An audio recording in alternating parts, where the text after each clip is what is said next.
Hello, I'm Jan Newharth, Chair and Chief Executive Officer of the Freedom Forum. Welcome to First Five Now, a Freedom Forum conversation series exploring the complex questions our First Amendment freedoms face today and featuring newsmakers who put their freedoms into practice. Today, we'll hear from Washington Post Associate Editor and MSNBC anchor Jonathan Capehart, who will talk about his work and share his thoughts on the power of free expression. We are so pleased that Jonathan will be hosting our 6th annual Free Expression Awards on April 28th at the Anthem in Washington, D.C., which celebrates outstanding champions of free and fearless expression. This program is brought to you by the Freedom Forum, which is continuing its year-long celebration of its 30th anniversary after its founding on July 4th, 1991, by my father, Al Newharth. Since then, the Freedom Forum has fostered First Amendment freedoms for all. Our vision is an America where everyone knows, understands, values, and defends the freedoms of religion, speech, press, assembly, and petition.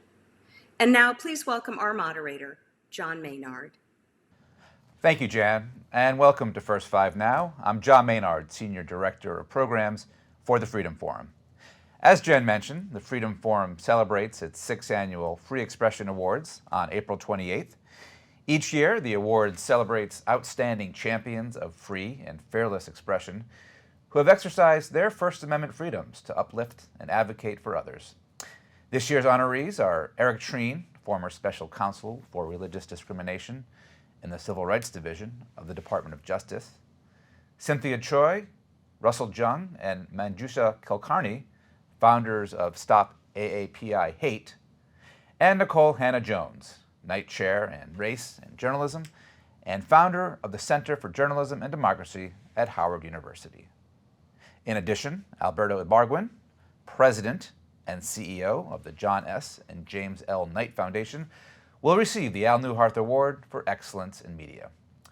To learn more about our honorees and how to watch the ceremony live online, visit freeexpressionawards.org. We are looking forward to an inspiring and fun evening, which will include a number of musical, dance, and spoken word acts, and will feature entertainment from Daily Show contributor Jordan Klepper. And we are thrilled and honored that our guest today will serve as MC for the ceremony.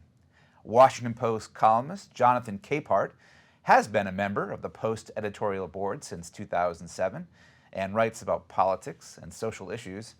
He hosts the podcast Capehart and anchors the weekly Washington Post live show First Look. He is also an MSNBC contributor and the anchor of the Sunday show with Jonathan Capehart. And at PBS, Capehart serves as a commentator on the PBS NewsHour and is featured on the Friday segment Brooks and Capehart. And in slightly breaking news, Jonathan was just recently named Associate Editor of the Washington Post. Jonathan Capehart, welcome to First Five Now. Thanks, John.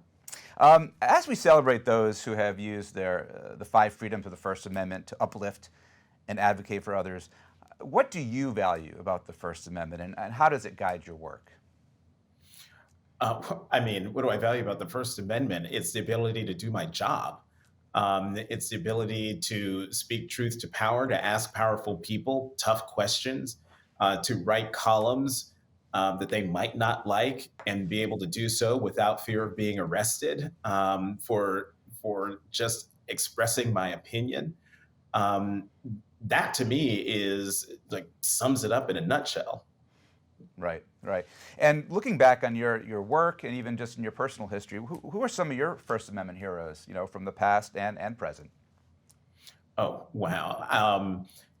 That is a tough question. One, because I don't have anyone in mind in particular, but I do think, I'm sitting here trying to think of a big name, maybe my fellow Washington Post colleague, Bob Woodward, and Carl Bernstein, who, through their reporting and exercising the First Amendment, were able to not only hold the powerful to account, but ended up changing the course of history, while at the same time inspiring a whole generation of people to get into journalism.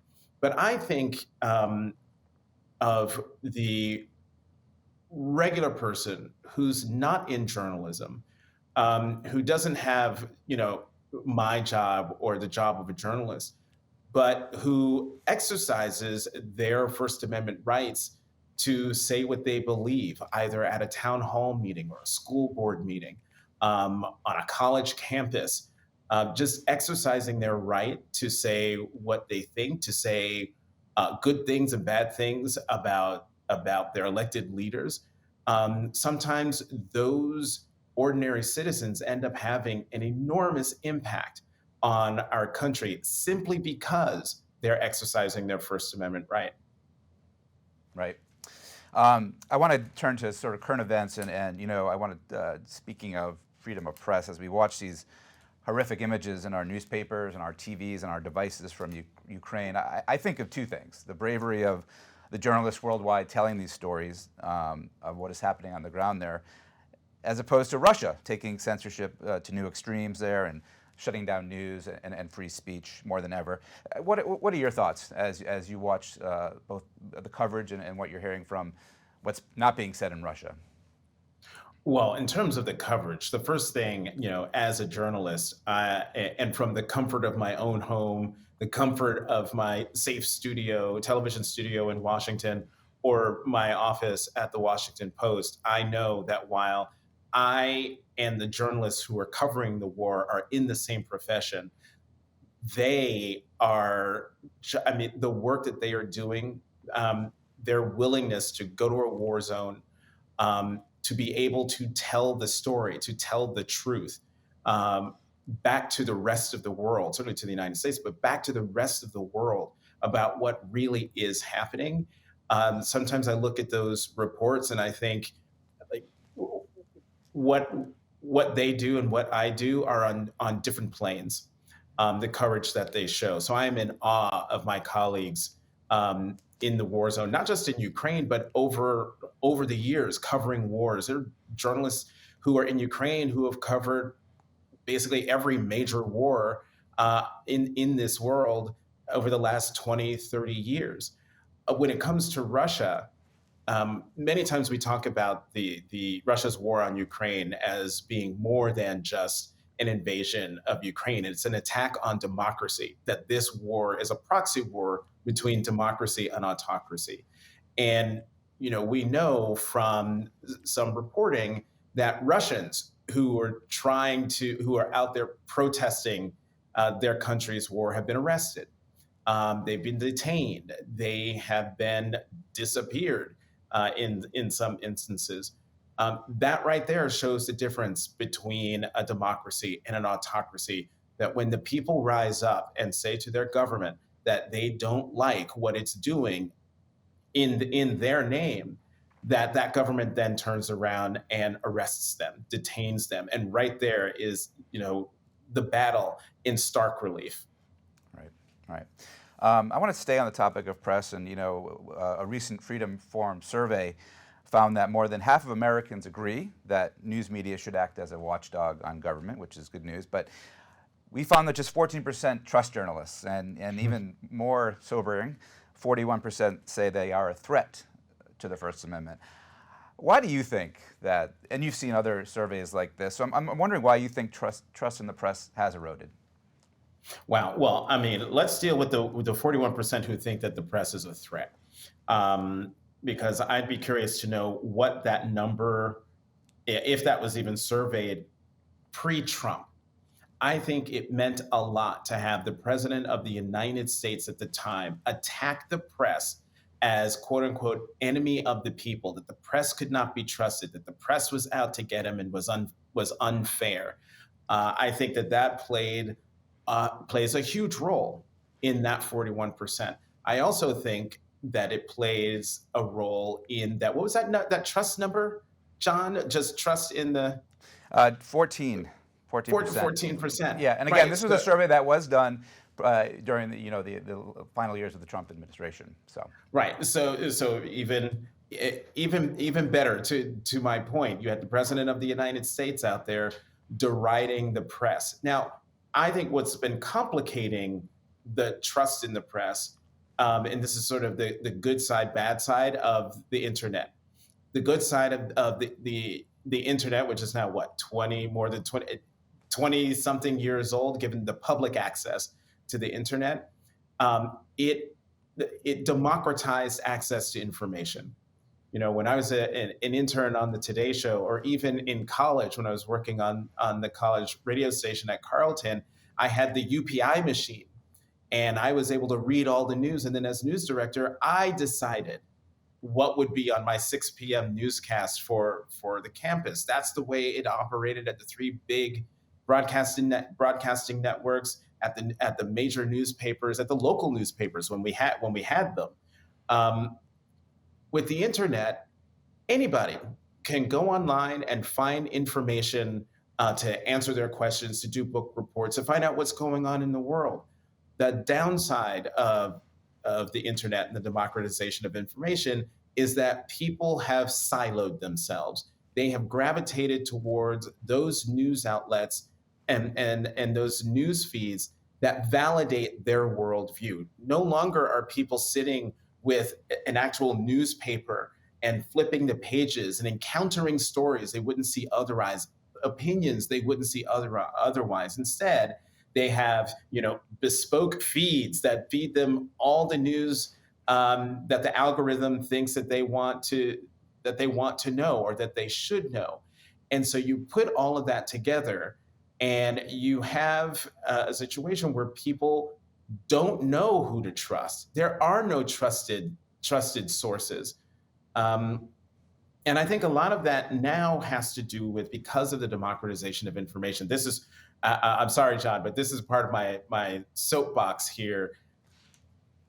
Sometimes I get upset with my readers because they will see a tweet, just a headline, and then will just go off with this, invective, or, criticizing me for something that, if they had clicked the link to the column that I had written, they would know that I actually make the point that they think I didn't make, or I didn't say what they thought I said. And I started telling people, you need to read before you tweet. And then there are some folks who I just say flat out, if I wrote the way you read, I'd be fired. Mm-hmm.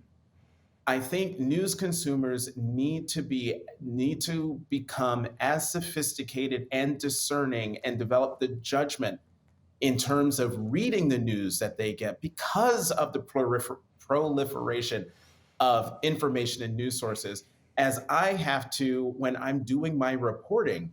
I do a whole lot more work in 500, 700 words than the reader does in the few minutes, and that's being charitable, that they give me in terms of reading what I've written. And I throw in all sorts of things in my pieces. It's not just the words, John. It's hyperlinks.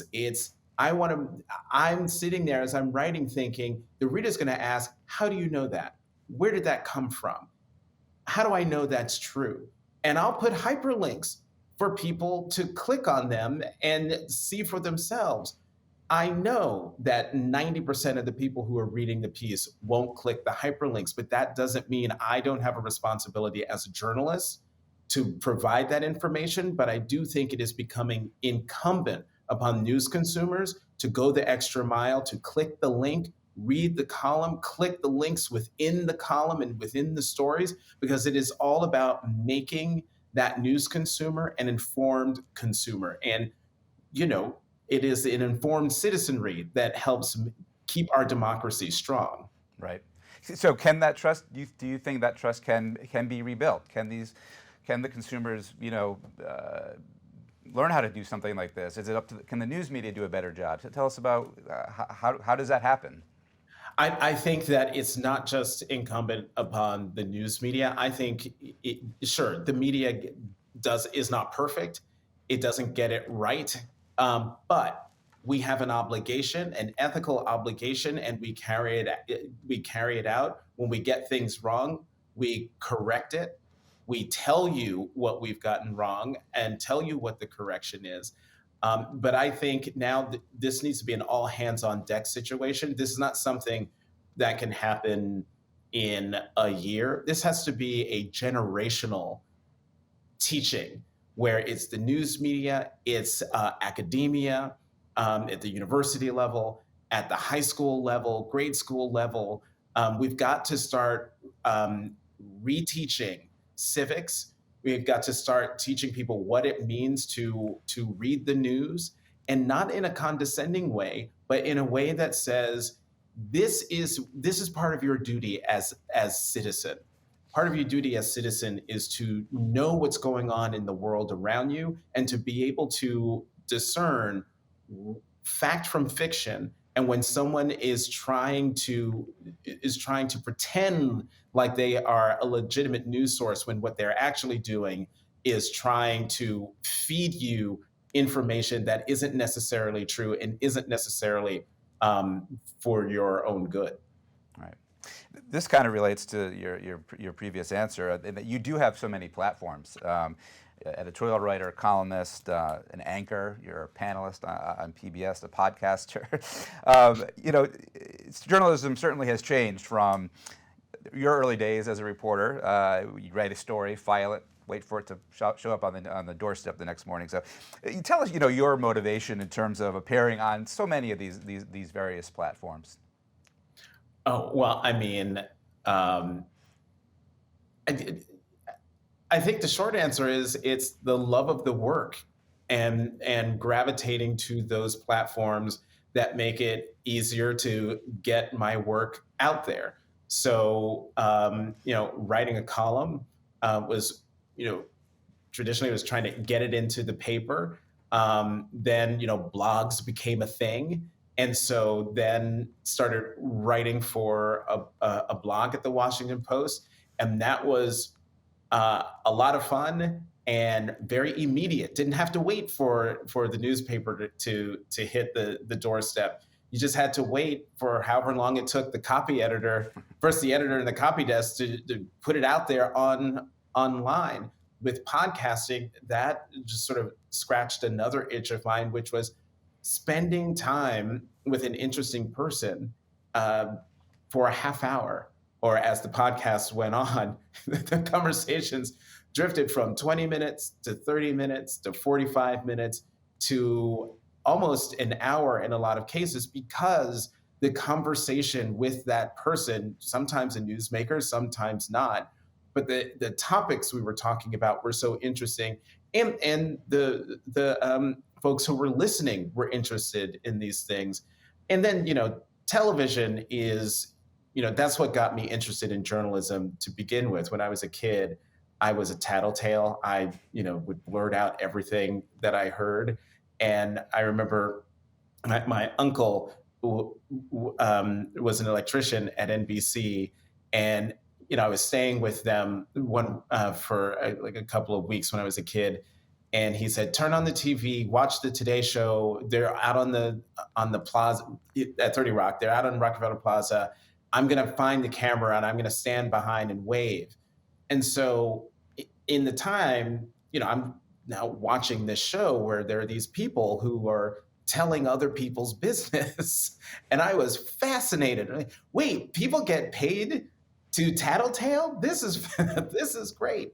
And so for me, being an anchor at MSNBC, and before that, I still am a contributor at MSNBC, but also now a contributor and analyst at PBS, that is, going to my first love in journalism, which was television. So being able to be on all these platforms, yes, it's a lot of work, and yes, it's a lot of time, but they're all self-reinforcing.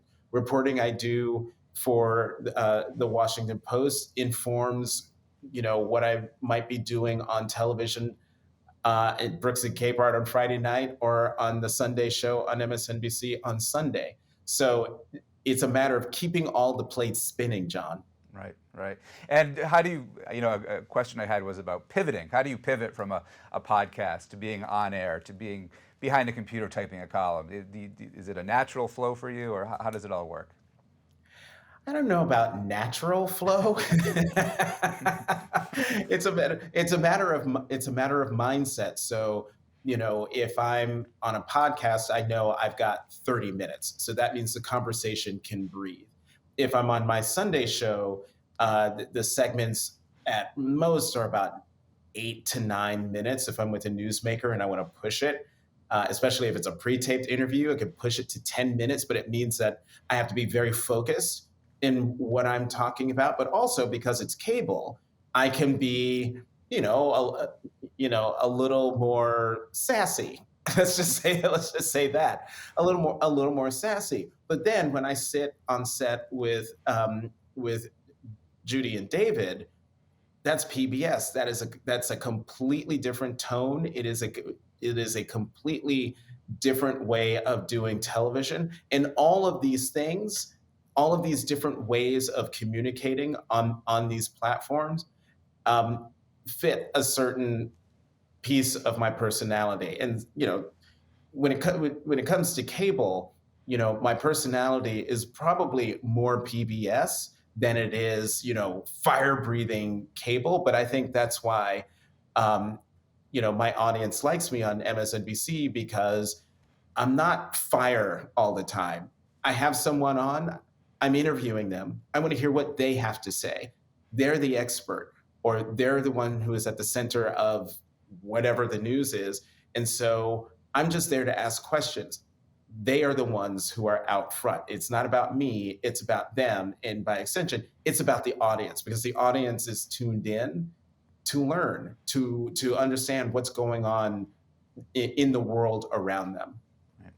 In our closing moments here, I want to talk a little bit more about our survey, which also we had a focus on free speech. And that is one of the best known of the First Amendment freedoms. But we know, of course, that freedom of speech is facing complex and urgent tests today. This fall, the Freedom Forum is embarking on a campus tour to engage students and faculty on the critical issue of free speech on campus. So I'm curious, it's such a major story these days about free speech on campus. I'm curious about your thoughts on the stories you hear about colleges curtailing free speech when it comes to controversial perspectives. Wow. Well, I mean, it's really tough, because if you're a student at a university and someone is invited to speak, and that person has expressed views that put your life in danger, or you feel that your security is at risk because of the things that they're saying or the policies that they're pushing, I can understand the motivation to say, no, this person cannot speak here. This person should not be invited here. On the other hand, I would be inclined to go to that person's speech, maybe not necessarily to protest and disrupt, but to listen and to hear for myself what this person has to say, to have my values and my thoughts reinforced by my opposition to what this person is saying. I wouldn't begrudge anyone protesting someone like that. But I don't know if, for the purposes of running them off campus, you can tell in my answer just how complex, freedom of speech is. We all have the right to say what we think, although all rights are not absolute. But I do think that if someone espouses views that are detrimental to a community, and that community or group of people rises up and protests in some way, the protesters shouldn't be roundly condemned for trying to hold that person accountable. Free speech does not mean that you are shielded from accountability if you say something or espouse something that other people don't like. And so I think we do ourselves a disservice if we sort of knee-jerk push people away we don't agree with, But at the same time, I think a lot of people who simply want to do harm to people are hiding behind free speech as a way of shielding themselves from accountability, and that can't happen as well. Right. Finally, Jonathan, when you were kind enough to agree to MCR Free Expression Awards, I learned that one of our honorees is Alberto Ibargüen, and I believe you told me he's a mentor. Tell me a little bit about your connection with Alberto. So, one of my first job after coming back to the New York metro area was at WNYC, and WNYC was owned by the city of New York at the time, and Alberto was on the board. And we had a board retreat at the station one weekend. And as a staffer, staffing this retreat, there was a lunch break, and I got my lunch, and I went way down to the end of the long table to eat lunch while the board members had lunch with each other. And I look up, and Alberto sits right next to me, and just starts talking to me. Where'd you go to school? What do you want to do? All of those things. And ever since then, he has been a friend and a mentor. And I learned just from that interaction from him about what it means to be a leader, what it means to ensure that everyone feels welcome, no matter who they are in that room. He taught me a lot about leadership. And then, the other thing about Alberto is I have not made a move in my career without picking up the phone and calling Alberto as one of my calls about what should I do? Should I do this? Should I not do this? What do you say? And he's also one of those great mentors who will not sugarcoat it and will tell you things you probably didn't want to hear. But that's why I pick up the phone and call him every time. Right. Well said. Well, Jonathan, we have run out of time. Thank you for all your valuable insights today, and we look forward to seeing you at the Free Expression Awards on April 28th. Thanks, John. And to all our viewers, we hope you'll share your thoughts about today's program via social media at the addresses listed below. The Freedom Forum will be posting a recording of this program on the Freedom Forum YouTube channel, where you can post comments. And we hope you'll like and subscribe to the channel and listen and watch for more programs and videos on issues related to the First Amendment. And again, we'll hope you'll join us Thursday, April 28th, either live or virtually, for the 6th Annual Free Expression Awards. For more information, visit freeexpressionawards.org. Thank you for joining us.